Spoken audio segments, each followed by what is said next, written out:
Vamos a saludar con nuestro segundo invitado. Le damos la cordial bienvenida al sociólogo Agustín Burbano de Lara. Con él vamos a hablar de la coyuntura política de nuestro país. ¿Cómo está, Agustín? Gracias por aceptar conversar con nosotros en esta mañana. Jaime, Carla, qué gusto estar con ustedes en Ecuador en directo y creo que no vamos a tener problemas de internet, por suerte. Ahora sí estamos bien. Bastante claro está, bastante claro. Sí, estamos bien, estamos bien. Parece que estuviera en la playa, Agustín. No, estoy de consentido en la casa de mis viejos, así que sí se puede sentir como vacaciones. Agustín, me gustaría entrar con esta entrevista con la última parte que tratamos hace un momento con el doctor Maluk, el tema del juicio político de la fiscal. ¿Qué lectura darle a ese juicio político que terminó archivándose, que eran 2 juicios, y que terminaron mandándolo al archivo y que no se permitió que los ecuatorianos conozcan si en realidad los cuestionamientos que estaban haciéndole a la fiscal eran real o no? Jaime, la primera que te diría es la siguiente, y no es algo novedoso, es algo estructural que venimos marcando muchas personas, no desde hace meses, desde hace unos 3, 4, 5 años y con fuerza. Y es que en este país no existen condiciones reales para ejercer los derechos de participación política. A lo que voy es, el margen de maniobra de la Fiscalía General del Estado para restringir, para condicionar, para limitar, para chantajear la libertad de expresión de muchas de las personas que lideran, que irradian posturas políticas alternativas o contrarias o críticas al neoliberalismo en este país es muy amplio. Entonces, lo primero que te diría eso, lo que te está demostrando es que en este país no existe equilibrio de poderes, que los márgenes de acción de la Fiscalía General del Estado frente a una multiplicidad de actores políticos como la Asamblea son muy amplios y que en este país se ejerce política con miedo. Entonces, el problema, y aquí luego en la conversación vamos a derivar cómo esto termina en la justicia y por qué el núcleo del problema está en la justicia, al igual que el núcleo del problema de la persona que colgaron en Cayambe o de las ejecuciones extrajudiciales o las personas que están desapareciendo en la costa. El núcleo del problema está en la justicia, luego podemos ir a ver eso. Pero en este tema del juicio político lo que sí te da cuenta es que no hay equilibrio de poderes, no hay balance de poderes y que las personas que están en la Asamblea Nacional o que están en la vida pública de este país y quieren tener un ejercicio de política crítico con el régimen, ven limitados sus márgenes de acción por el accionar de la Fiscalía. O sea, la Fiscalía se ha convertido en un actor político, o la fiscal se ha convertido en un actor político. Desde hace muchísimo tiempo, o sea, a mí me da chiste porque me acuerdo en la época de la Revolución Ciudadana, y sí creo que fue un exceso, cómo se quejaban muchos medios de comunicación y muchos periodistas de la Supercom. La fiscal general del Estado es una Supercom, pero la 10ª potencia. Es 100 veces, o sea, la capacidad que tiene de restringir tu acción política, la capacidad que tiene de restringir y de condicionar tu discurso político es brutal, es bestial, y en un país donde eso ocurra no se puede hablar de democracia. Yo no sé por qué acá en este país que estamos llenos de adalides del liberalismo, no hay una sola persona que pueda decir que en este país, gracias a la actuación de la Fiscalía, no de hoy, desde 2018 hasta nuestros días, en este país no existe libertad de expresión en el campo político. Porque de verdad si empezamos a fijarnos en una serie de indicadores, en este país no hay libertad de expresión para el campo político, y ya no solo para el campo político, sino que ya tenemos casos y experiencias, no tampoco de hace meses, de hace años, de periodistas que han apuntado a puntos críticos de relaciones clandestinas entre política, economía, crimen organizado y han tenido que salir exiliados del país. Entonces sí tenemos que entender que esto ocurre en el marco de una democracia restringida, de una democracia sitiada por la violencia en un país donde no existen realmente derechos de participación política y donde la oposición no tiene garantizado su derecho a la democracia. Eso tiene que estar claro y ese es el marco en el cual ocurre el juicio. Entonces, en medio de esta zozobra, de este miedo, de este poder inusitado que puede desplegar la Fiscalía día a día, que tiene eco además en medios de comunicación, que tiene legitimidad en medios de comunicación, que tiene cobertura y defensa en medios de comunicación, En medio de ese cálculo, todas las personas empiezan a sopesar cuáles son los distintos escenarios y en qué escenario pueden ganar o perder, y todos terminan replegándose y adoptando estrategias conservadoras. Uh-huh. Cuando tú dices que la fiscal se ha convertido, o la fiscalía se ha convertido en la nueva Supercon, ¿desde la fiscalía se censura? Te hago el análisis con la Supercon porque me da chiste cómo la multiplicidad de periodistas que son adalides del liberalismo en este país se preocupaban muchísimo de cómo la Supercon vía administrativa sancionaba criterios de opinión, que yo entiendo que fue un exceso y todo lo que quieras. Pero la fiscalía no solo la fiscalía no solo que administrativamente te sanciona, sino que de facto te proscribe que vos puedas tener ciertos discursos críticos y alternativos. Y te persigue. De facto te proscribe que vos puedas decir cosas. O sea, la fiscalía ya está... O sea, es peor que la Supercon, pues. Obvio, es que por eso te digo, es a la 10ª potencia, porque la fiscalía te prescribe y te prescribe qué se puede decir y proscribe de qué no se puede hablar en este país. Entonces, es gravísimo, pero es ultra gravísimo. Y por favor, no solo es cuestión ni siquiera ya... A mí me llama profundamente la atención lo de Felipe Rodríguez, porque lo de Felipe Rodríguez, cuando se va en contra de Anderson Boscan y cuando se va en contra de Mónica Velázquez, siendo su abogado, habiendo sido ellos sus clientes, en un caso no menor, lo que te está dando cuenta es que inclusive los abogados en libre ejercicio, y esta es una posible clave de lectura, también tienen miedo del poder que puede desplegar la fiscalía. Entonces, la verdad siento que en aras del anticorreísmo, porque lo que ha sostenido el núcleo fundador de todo el diagrama de poder que se ha construido alrededor de la fiscalía y de la justicia, ha sido el anticorreísmo. Y en aras de sostener una profunda postura anticorreísta en la Fiscalía, en la Corte Nacional de Justicia, en el Consejo Nacional de la Judicatura, se ha creado un diagrama y un dispositivo que ahora se está yendo en contra de las reglas básicas. Se fue en contra, pero cuando se iba en contra del correísmo no había problema. Pero ahora que empieza a irse contra las reglas básicas del funcionamiento del sistema en su conjunto, entonces ahora empiezan a haber algunas voces de alerta y algunas voces de alarma. Esto no lo estamos diciendo ahora, esto es algo que se viene denunciando desde el 2018, y lamentablemente estas sí son unas de las consecuencias de la única política de Estado permanente que ha existido en este país desde el 2018, que ha sido la persecución a la RC y a los sectores más antineoliberales y más movilizados y más críticos también del movimiento indígena. Ahora, la fiscal el próximo año cumple su tiempo que tiene que dejar la fiscalía, pero al parecer con todo lo que estamos viendo, seguramente se va a prorrogar la fiscal. ¿Tú crees que se dé eso? No sabría decir eso. La verdad, ya el análisis jurídico en esta parte ahorita me supera, de verdad me supera. Lo que sí puedo decirte es que la Fiscalía no ha estado jugando como un agente democrático en este país. Y vamos, los ejemplos son, ¿Qué persigue la fiscal? ¿Delitos o personas? A ver, la justicia debería perseguir delitos. Debería. Pero en este país hay muchos delitos que han ocurrido a la vista y paciencia de todos y no se persiguen. Pero sí hay algo que sí me llama la atención profundamente, Jaime, y es que el itinerario y las prácticas y la biografía y todo lo que vemos en la Fiscalía General del Estado no es algo exclusivo de este país. No es algo que solo está ocurriendo aquí en Ecuador y que Ecuador es la anomalía.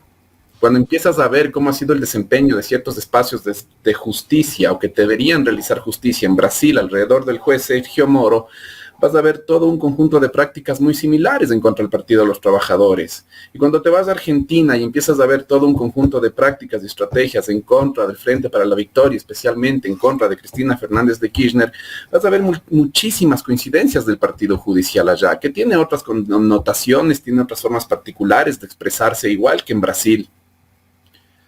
Pero sí vas a ver puntos de coincidencia muy fuertes, y la primera es que existe un maridaje entre ciertos medios de comunicación y esas acciones. Segundo, que existe un maridaje entre ciertos periodistas / activistas políticos y esas instituciones. Y tercero, además, que inclusive existen ciertas coincidencias biográficas, de experiencias de vida, laborales, de todo, de los personajes que están encabezando la instrumentalización de la justicia con uso de fines políticos. Y eso, sobre todo, hay unas coincidencias acá entre quien detenta la Fiscalía General del Estado y Sergio Moro en Brasil, que son profundamente llamativas. Entonces, a lo que voy es, esto no es solo una anomalía ecuatoriana, no es una anomalía del Ecuador, es una estrategia que lamentablemente a nivel regional se adoptó como una forma de minar la capacidad de hacer política, de proyectos políticos populares que tuvieron por más de una década reales condiciones de posibilidad de cambiar el régimen social de acumulación y el régimen social de gobierno de los países. Que eso se expresó en varios indicadores que dieron cuenta de los procesos de movilidad social ascendente, de procesos de ciudadanización, de crecimiento del acceso a la educación, del acceso a la salud, de mejoramiento de la movilidad, de lo que sea. Pero hay un consenso que sobrepasa las fronteras en que se tienen que utilizar herramientas extrapolíticas más de índole judicial, más de índole policial para hacerle frente a estos procesos. Y creo que es en ese marco el que no podemos olvidarnos al momento de entender las actuaciones de por qué la Fiscalía General del Estado hace lo que hace y por qué sobre todo tantos actores políticos locales le tienen tanto miedo, porque la palabra es esa, le tienen miedo, y le tienen miedo porque para dejar de tenerle miedo necesitarían que haya un juez que haya cumplir la ley y la justicia, y tampoco le tenga miedo a la Fiscalía, pero resulta que cuando la Fiscalía va ante un juez, el mismo juez le tiene miedo, y si no le tiene miedo está sometido al mismo dispositivo de poder. Así es, todo está captado, todo es una argolla. Sociólogo, en otro tema, el gobierno ayer hacía eco de que iba a tratar de buscar todas las normas constitucionales para poder traer nuevamente bases militares extranjeras al país. ¿Qué mensaje nos quiere dar el gobierno con esto a la sociedad? Voy a responder tu pregunta, Carla, pero voy a anteponer una breve reflexión antes, porque en medio de qué tipo de conversaciones el gobierno nos hace este anuncio, ¿de qué estábamos conversando antes? Estábamos conversando de los apagones, de cómo el gobierno ya va casi un año en el poder y no ha tomado medidas realmente efectivas para ordenar todo el problema de falta de inversión en el parque eléctrico del país, de las sequías, del estiaje. Estábamos hablando de la forma ilegal en cómo se termina resolviendo en contra de derecho en este momento el juicio político de la fiscal del Estado. Estábamos hablando del incremento de los asesinatos en Manta, del sicariato los sicariatos en Manabí, los sicariatos en Santa Elena. Estábamos teniendo una multiplicidad de conversaciones muy negativas para el gobierno. Y es en medio de esa conversación que estaba erosionando la credibilidad gubernamental, la credibilidad de la palabra del presidente, que meten el tema de las bases militares.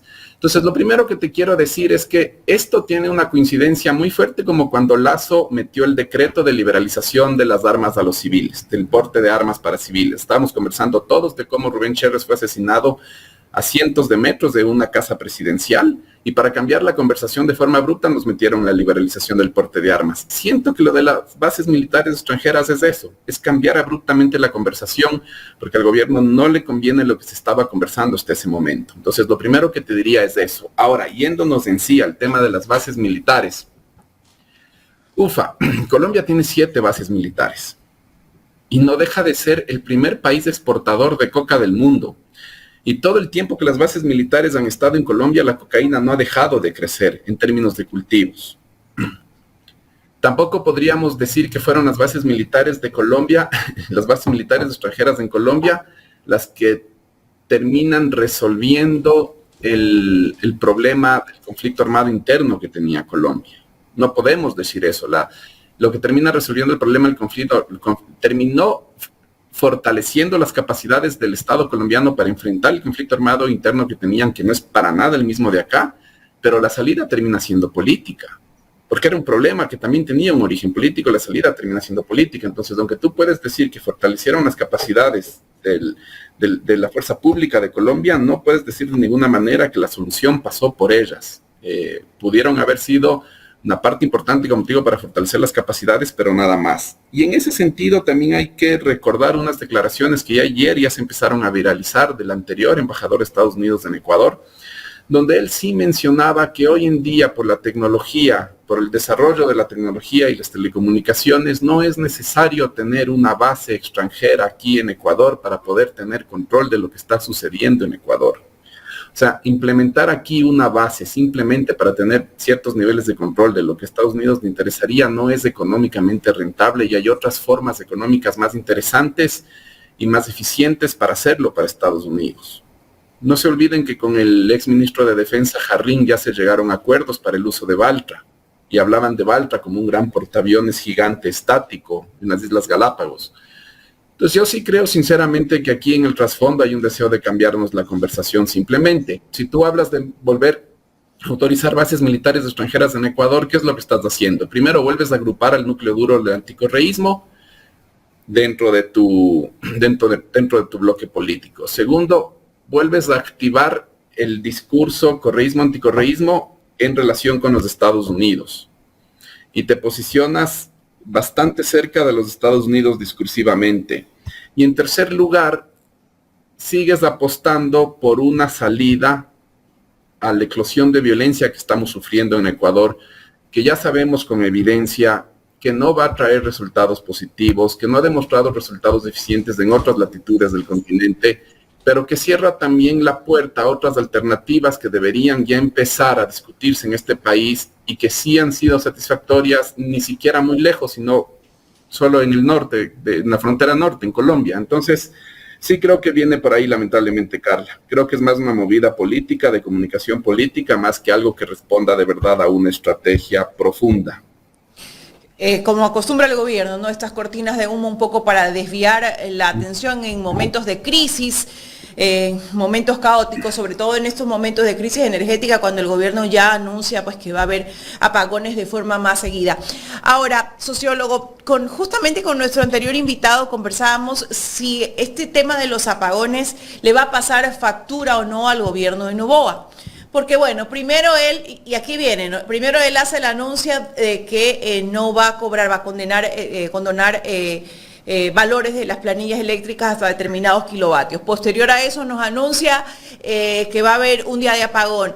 Y seguido de eso, ya en la noche, ya a horas muy tarde, nos dice, bueno, se viene lunes, martes, miércoles, jueves, varios días de apagones.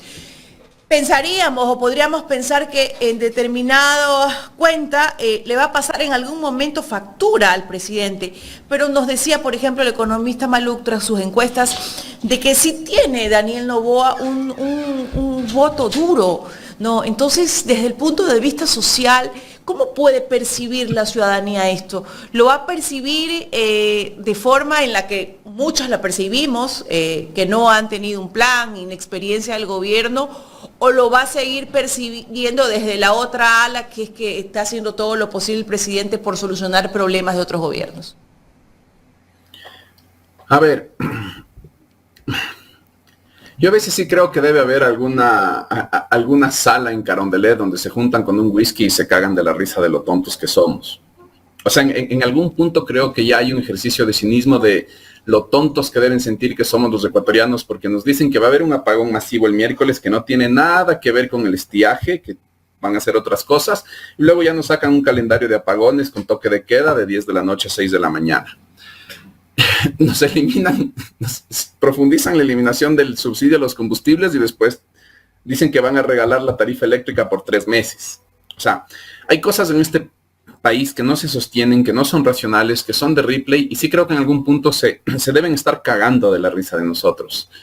Y se cagan de la risa porque de verdad sí me sorprende, Carla, de que el impacto que ha tenido el gobierno de las medidas que ha tomado no ha sido lo suficientemente fuerte y drástico. Digo, era un gobierno que cuando estuvo rozando el 80% de popularidad, subió el IVA 3 puntos. De esos 3 puntos de IVA debían ser utilizados exclusivamente para fortalecer las capacidades de la fuerza pública, sobre todo la Policía Nacional. Hasta ahora no se ve nada. Parece que esos 3 puntos de IVA han sido utilizados para arreglar las cuentas fiscales, las cuentas nacionales, para los pagos de deuda externa. Es un gobierno que tuvo la crisis de los apagones. En su momento le echó la culpa a la Revolución Ciudadana, en su momento le hicieron el juicio penal a la ex ministra de Energía, que no sabemos, también fue una cortina de humo, porque de eso no hemos sabido nada más. Y adicionalmente a esto tuvo el problema, lo que te comenté, para la profundización de la eliminación del subsidio a los combustibles. Y el daño que hizo en la popularidad del gobierno no fue tanta.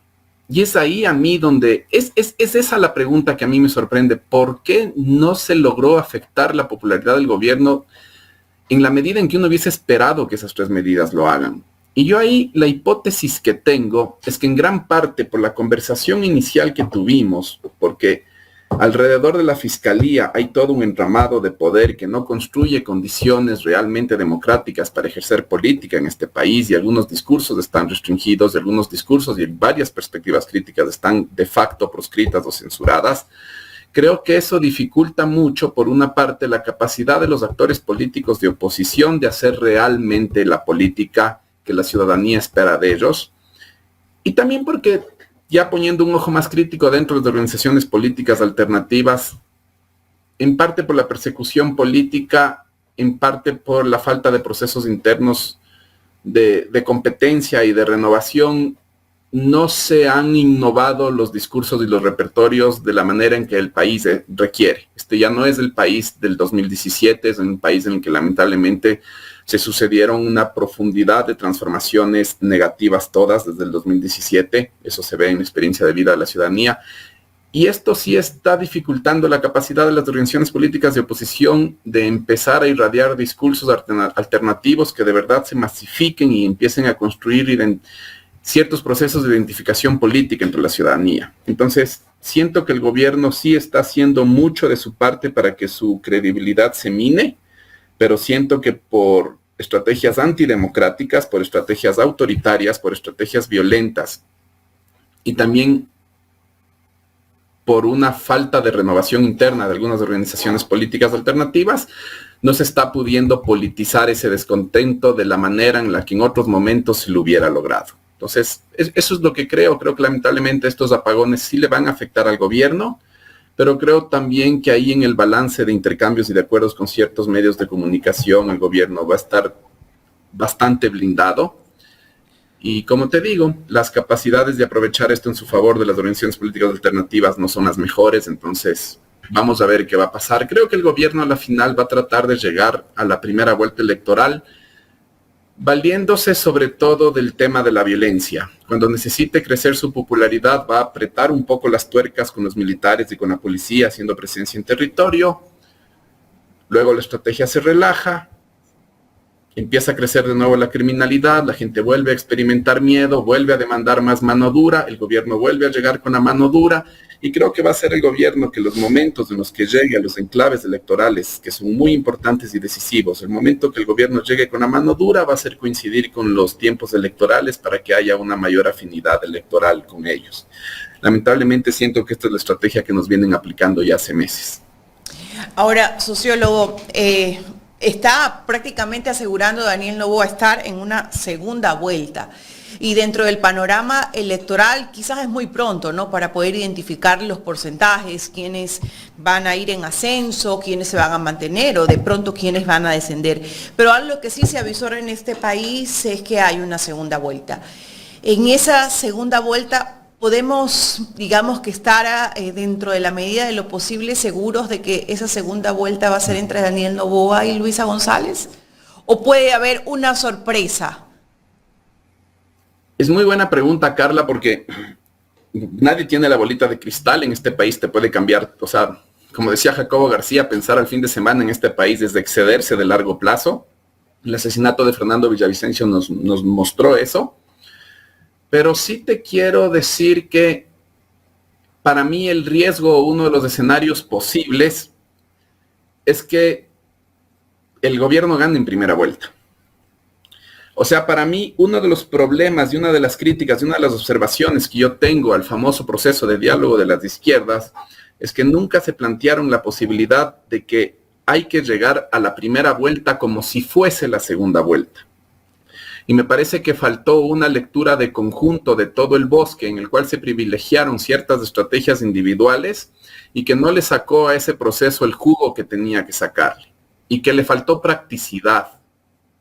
O sea, yo de verdad entiendo que gran parte del ejercicio político para las izquierdas de este país pasa de momento por pensar primero la soberanía territorial frente a los enclaves mineros. Entiendo que eso es una cosa importantísima para muchas de las comunas y comunidades de este país. Es una postura importantísima, se expresó en la última consulta popular, se expresó en Días Unidos.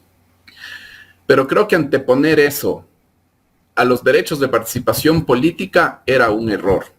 Y no digo que no se tenía que conversar lo segundo, pero en este país hay un problema que es que no podemos participar políticamente, no tenemos condiciones reales de participación política, estamos asediados por la violencia.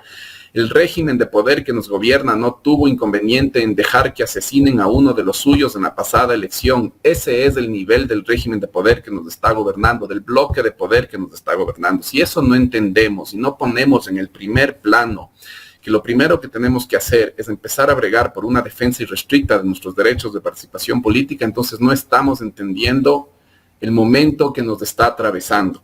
Y eso sí pasa también por entender cómo se va a configurar las elecciones. Yo creo que hay un riesgo muy grande de que en realidad la primera vuelta haya que darle un tratamiento de segunda vuelta y de momento no existió, no se dio, no ocurrió un comportamiento cooperativo o una lectura coincidencial de definir este es el problema entre las distintas organizaciones críticas al neoliberalismo y decir como este es el problema y este es el riesgo, nosotros vamos a actuar en consonancia. Si es que el gobierno sigue desgastando su popularidad, ahí sí va a haber chance de que se llegue a esta segunda vuelta, pero como te digo, se puede rearmar el tablero de una multiplicidad de formas. Sociólogo, que podríamos decir que el gobierno no va a mermar ningún esfuerzo ni ninguna influencia en usar todo el aparataje y la fuerza política que tiene en estos momentos para ganar en primera vuelta, así esa no sea la... Porque el gobierno tiene más chances de ganar en primera vuelta que en segunda. Porque el tema es que la segunda vuelta sí te va a permitir agrupar a los descontentos. Y dentro del bloque social de sustentación o del bloque de poder que apoyó a Lenín Moreno, que apoyó a Guillermo Lasso, ya empiezan a haber descontentos y dudas.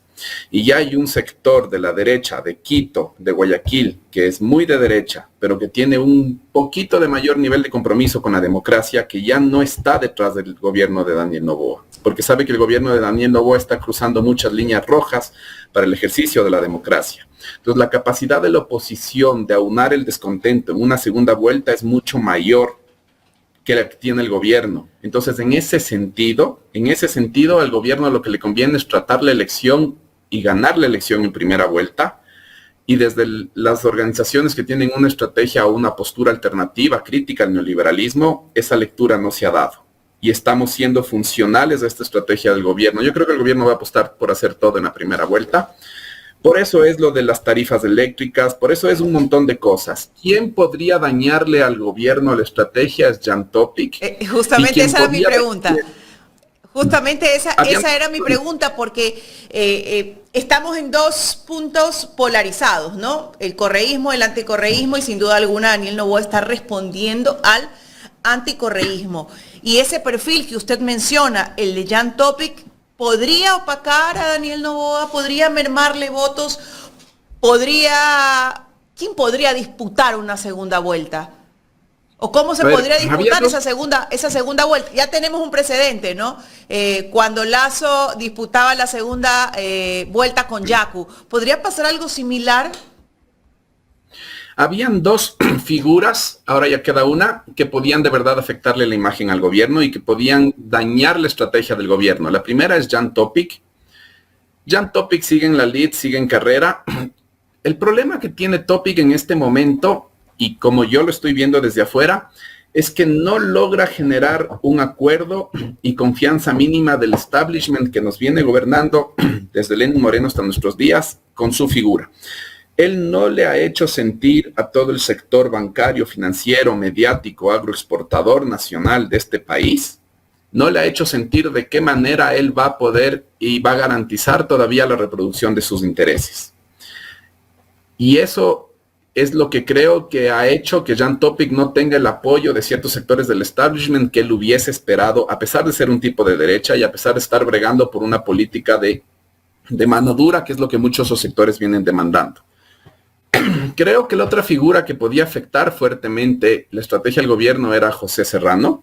Creo que por eso no es menor la estrategia que el gobierno planteó desde el mismo CNE, instrumentalizando el CNE, para que no tenga condiciones básicas mínimas para poder venir acá a inscribir su candidatura. Es otra vez lo que les digo, tenemos una democracia restringida tenemos una democracia autoritaria, tenemos una democracia sediada por la violencia, y estos tres factores estaban jugando en contra de Pepe Serrano. Había alertas muy claves de que podían atentar contra su vida, hubo dificultades muy fuertes y legales para inscribir su candidatura, y encima más, pues ya tenemos ahí democracia restringida, democracia asediada por la violencia, y encima tenemos una falta de división de poderes que hace que el CNE actúe de la forma en como el presidente quiere que actúe. Entonces tenemos los tres factores ahí incidiendo: autoritarismo, violencia y democracia restringida. Es que es de verdad, por eso empiezo esta entrevista diciendo, no hay condiciones para el ejercicio de la democracia en este país, y no las hay. Y no las hay para las personas que tienen una postura crítica frente al gobierno, no existen. Tampoco existen, y esto se debe marcar, las condiciones subjetivas necesarias entre las organizaciones políticas de izquierda o alternativas para poder construir una propuesta de conjunto lo realmente sólida y potente. Porque es una quimera, es una utopía, hay muchas razones por las cuales jamás sería posible pensar que Luisa podía ir en binomio con Pepe Serrano, pero si nos desprendemos de la realpolitik y de la historia política reciente de este país y solo miramos de una forma ultra técnica las encuestas y el clima de opinión y la conversación pública, esa era la candidatura que podía disputarle realmente al gobierno la presidencia. Porque aunaba un conjunto de atributos y de significados alrededor tanto de Luisa, que ya tiene una imagen muy bien instalada en la ciudadanía, que ya viene de una elección y que en mi criterio personal ha sabido hacerlo de mejor manera de lo que lo hizo la candidatura anterior de la Revolución Ciudadana, Andrés Arauz. Si a eso le sumas los atributos que posee y por el cual son conocidos popularmente el Pepe Serrano, entonces habrías visto que ahí se formaba un equipo y un tándem y una propuesta interesante para los tiempos que corren, interesante para el electorado en general. Creo que el gobierno supo leer bien esto y por eso restringió también la inscripción de José Antonio. Hay que ver ahora qué va a pasar. De verdad creo que Topic sigue siendo un factor de preocupación para el gobierno, pero sí creo que de momento a Jan le está haciendo falta generar mayor confianza en ciertos sectores del establishment para que de verdad el gobierno se sienta realmente amenazado por su presencia. Estamos dialogando con el sociólogo Agustín Burbano de Lara. Las personas conectadas los invitamos a que dejen su like. Es importante que pongan el like a la transmisión para que este contenido pueda llegar a más personas. Y también los invitamos a suscribirse al canal, tocar la campanita, y quienes puedan hacer un super chat le agradecemos. Así que apóyennos con los likes. Agustín, me gustaría tratar el tema de las acciones que está tomando el Tribunal Contencioso Electoral. Al parecer es el nuevo ente de persecución. Eso es lo que se percibe desde afuera, ¿no? El nuevo ente de persecución política a los rivales del gobierno, pues tratar de evitar que se candidaticen. ¿Qué lectura darle a todo esto? O sea, es otra pieza más de este dispositivo del cual venimos hablando. Si una de las formas de hacer política en este país es minar los derechos de participación política de la oposición, y si el espacio donde la oposición puede hacer valer sus derechos constitucionales desde el Tribunal Contencioso Electoral, el foco del conflicto y la concentración del conflicto y la concentración de la correlación de fuerzas y de las luchas de poder se trasladan a ese espacio. Entonces, es en este momento el Tribunal Contencioso Electoral el espacio donde se empieza a concentrar y a procesar por vía extrapolítica la política del país. Y ahí se empieza a resolver el caso de Verónica Abad, y ahí se empieza a resolver, o allá se empiezan a trasladar los intentos de destitución de funcionarios públicamente electos con el voto popular en este país. Entonces, ¿qué te puedo decir? Es un poco la continuidad de todo esto. Es la pieza que le faltaba al dispositivo de poder y que nuevamente lo han logrado instrumentalizar a su favor para afectar los derechos de participación política de la oposición. Y no solo eso, sino también para ganar posiciones privilegiadas en la disputa del control y del gobierno institucional de otros poderes del Estado. Que eso es un poco lo que se puede ver que ocurrió con el Consejo de Participación Ciudadana y Control Social. Pero creo que lamentablemente no hay nada oculto en la profundidad que no podamos ver y que no sepamos qué pasa. Creo que la verdad está en la superficie de lo que se ve, y lo que se ve es, hay un TCE que está condicionado por una parte por Fiscalía, está condicionado por otra parte por el gobierno, que está instrumentalizado por ambos poderes públicos y está actuando en consonancia. Y no creo que hay una verdad más última, más profunda. Yo creo que lo que se ve en la superficie es lo que es. Correcto. ¿Y qué se puede hacer para evitar que se siga haciéndole el daño que se le está haciendo, yo diría, hasta la democracia, en el caso de las acciones que toma el TCE? Es que nuevamente, y ahí es lo que te digo, las organizaciones políticas de izquierda, plurinacionales, democrático-populares, nacionales, de centro derecha de este país, tienen que conversar sobre la importancia de restituir las condiciones del ejercicio de la democracia de este país. Y esa conversación no se ha dado, y eso pasa porque se haga un pacto primero por el debido proceso. En este país no existe debido proceso, sobre todo para el tratamiento de actores y de organizaciones políticas. En este país no existe presunción de inocencia y también se tiene que hablar sobre la presunción de inocencia. Y en este país se tienen que trabajar acuerdos políticos para construir condiciones políticas mínimas para que las personas políticamente expuestas puedan expresarse libremente y puedan actuar libremente. Y eso no existe porque estamos, a vista y paciencia de todos, estamos viendo cómo no solo personas políticamente expuestas, sino periodistas con niveles de riesgo y funcionarios públicos que están en el mismo sistema del SNAI, no tienen la protección policial mínima para poder garantizar su vida. Entonces, a lo que voy, ¿qué es lo que debería ocurrir en este país? Debería ocurrir un acuerdo por la defensa y la garantía de los derechos de la participación política de este país. Y eso no existe y es una conversación que lamentablemente no se dio en ese famoso diálogo de las izquierdas. A mí, ¿qué me habría gustado de ese diálogo de las izquierdas? Y lo dije en su momento en entrevistas y por redes sociales, tiene que haber una postura irrestricta en que no se va a volver a legitimar ni se va a volver a ser cómplice de la persecución que la Revolución Ciudadana ha experimentado en los últimos años.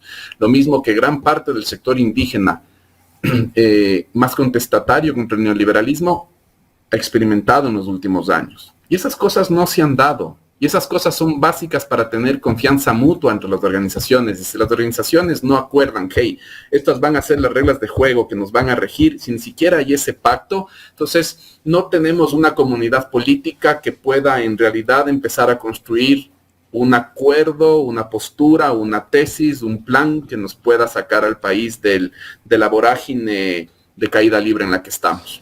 ¿Y tú crees que todavía se puedan dar esos acuerdos, aunque ya se pasó el tiempo para las alianzas? Creo que en política sí, creo que en política todo es posible, pero otra vez no veo las condiciones subjetivas para que pueda darse esta conversación. Es que lamentablemente no veo, porque veo que todavía hay actorías políticas que en vez de pensar en clave colectiva o en vez de pensar en general en cuál es la situación del sistema político del país, de la comunidad política del país, están viendo en el ataque a la otra organización política la condición de posibilidad o la condición de oportunidad para que yo crezca. O sea, es que de verdad no veo ahorita que estamos saliendo de estrategias individuales o de estrategias ultra particulares para sobrevivir a la violencia que nos asedia. Entonces sí, creo que las condiciones subjetivas nos están faltando y creo sobre todo, Jaime, además que, y esto se puede ver sobre todo en lo que está pasando con el sistema de justicia, creo que ya hay una lectura, un consenso común de que el sistema de justicia en este país está podrido y hay muchas cosas que si es que el sistema de justicia de este país no estaría tan podrido, funcionarían distinto. La fiscalía no tendría este poder incontestado si es que la justicia le pondría límites. El tema es que la justicia está podrida, no le pone límites. Pero al mismo tiempo, como el sistema de justicia está podrido, no hay cómo hacer bien la depuración en la fuerza pública, ni en las Fuerzas Armadas, ni en la policía. ¿Por qué? Porque la justicia está podrida. Pero al mismo tiempo hay elementos de las Fuerzas Armadas que tienen realmente un compromiso con el país, que sienten una presión absurda de la sociedad, que es real, pero es una presión incontenible de ustedes tienen que salir a las calles y hacer justicia. ¿Qué justicia? La justicia que el sistema de justicia no nos hace.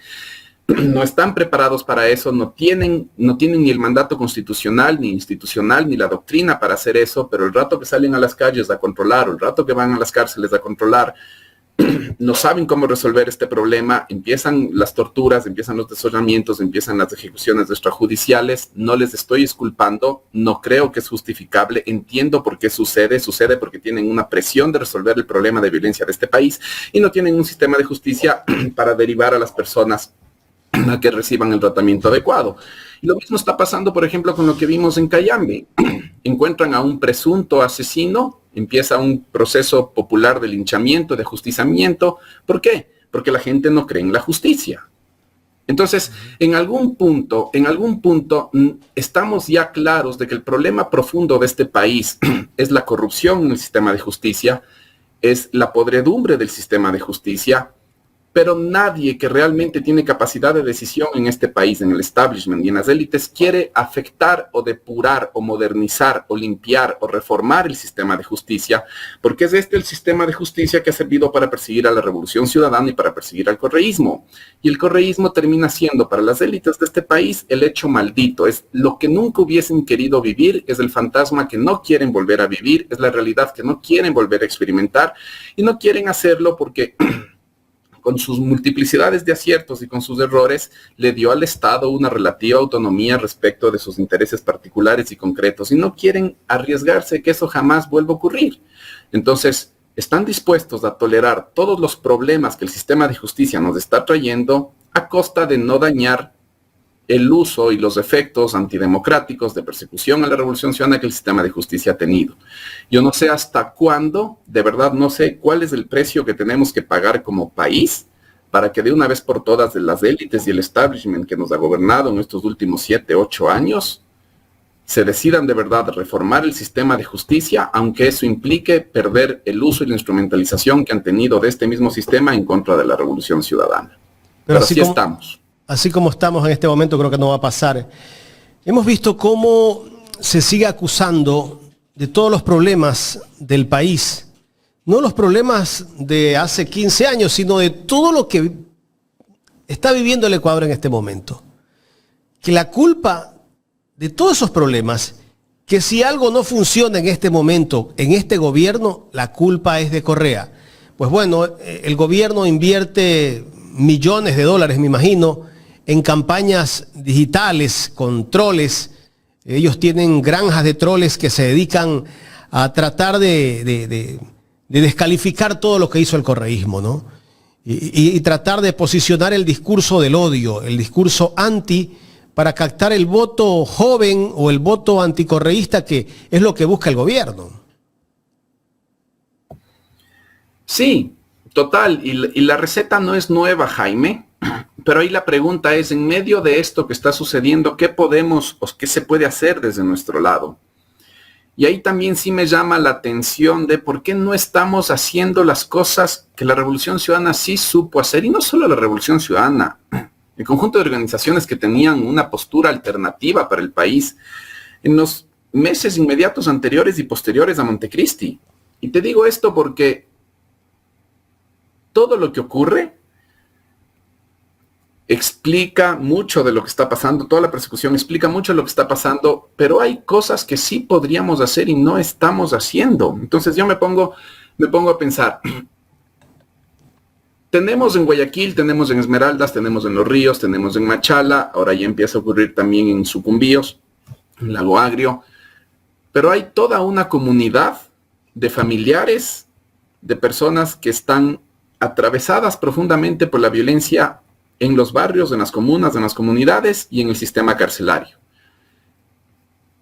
¿Qué reunión política hemos visto de quienes quieren representar una postura alternativa para resolver el problema de la violencia y de la vida cotidiana en el país, y que este país nos venda futuro y podamos llegar a fin de mes con tranquilidad y podamos llegar a ser alguien por fuera de las estrategias violentas? ¿Qué reunión política potente hemos visto entre estas personas y las organizaciones políticas que esperamos que representen nuestras posturas y nuestra tesis? No lo hemos visto. O sea, lo que voy es, dentro de todo, sí nos está faltando un poco, Jaime, hacer política. Y he repuesto y he tratado de reconstruir en esta entrevista lo difícil que es hacer política en medio del asedio de los poderes públicos y de la persecución política y del lawfare. Pero eso no quiere decir que no hayan espacios y no hayan intersticios y no hayan oportunidades de hacer política y empezar a representar de verdad las demandas y los dolores y los sufrimientos de la gente de este país, y no lo estamos haciendo con fuerza. Ha habido algunos intentos de algunos intentos inclusive satisfactorios en construir redes y vínculos con redes de profesionales de la salud, por ejemplo. Y eso sí veo que se lo ha podido hacer y se lo ha podido hacer bien en el campo de la educación, en el campo de la violencia, de las personas que están sufriendo en la vida cotidiana la violencia. Ahí veo que nos está faltando mucho por hacer, por ejemplo. O sea, sí creo que frente a los problemas que tiene el país, de todas maneras nos está haciendo falta hacer un poquito de política. Y creo que el desafío viene por ahí, viene por ver qué podemos sembrar en este momento en la sociedad civil, qué podemos cultivar, qué podemos hacer que crezca en la sociedad civil, no para que en las próximas elecciones, sino para que de aquí al mediano plazo volvamos a poder cosechar y sea la legitimidad y el capital político que nos pueda emprender al mediano plazo un nuevo proceso político de renovación y transformación. Espero de verdad que podamos tomar las mejores decisiones para que tengamos las mejores capacidades, las mejores condiciones de disputar estas elecciones. O sea, creo que el país no aguanta más un gobierno como el de Daniel Noboa por 4 años más, ni como el de Guillermo Lasso, ni como el de Lenín Moreno, pero sabemos que las condiciones no son fáciles y no hay cómo dejar de pensar las perspectivas al mediano y largo plazo. Y ahí la receta va a seguir siendo, a pesar de todo, hacer política, e ir con un hilo, ir tejiendo la multiplicidad de descontentos y empezar a dar representación a la distinta situación de sufrimiento social y de malestares que se ha convertido en este país. Este país es una fábrica de sufrimiento con vista al mar y eso es lo que hay que empezar a cambiar. La última inquietud que tengo, Agustín, entiendo que ya trataste el tema de la propuesta que hizo el gobierno con respecto a permitir que vengan bases militares extranjeras. Me indican que ya en Galápagos hay militares extranjeros que están viendo seguramente dónde van a instalar una base militar. Esto nos da a entender que ya este plan como que está en camino y que el gobierno va a intentar de establecer bases militares en nuestro país, no solamente tal vez en Manta, sino también en Galápagos. Esa base podría ser estratégica, no para controlar la delincuencia ni el narcotráfico, sino para controlar otros temas de intereses de gobiernos extranjeros. Lo de Galápagos no es nuevo, es algo que en su momento el general Jarrín ya lo puso durante el gobierno de Lenín Moreno en la conversación pública. Se habló de Galápagos como un gran portaaviones gigante estático.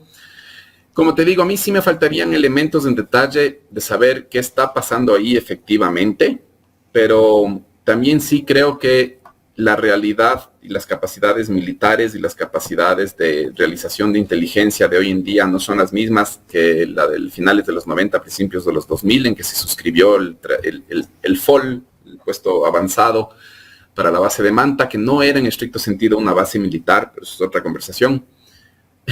Pero lo que sí te puedo decir, bueno, entonces te diría eso, creo que en realidad con la tecnología existente tendríamos que ver qué podría hacer Estados Unidos con una presencia militar real que no pueda hacer con la tecnología existente hoy en día de los drones y los satélites y otros dispositivos. Creo que es de momento como te digo, es una cortina de humo. No es el primer caso en el que el gobierno nos cambia la conversación así de manera súbita y no va a ser la última vez. Correcto. Agustín, muchísimas gracias por tu tiempo.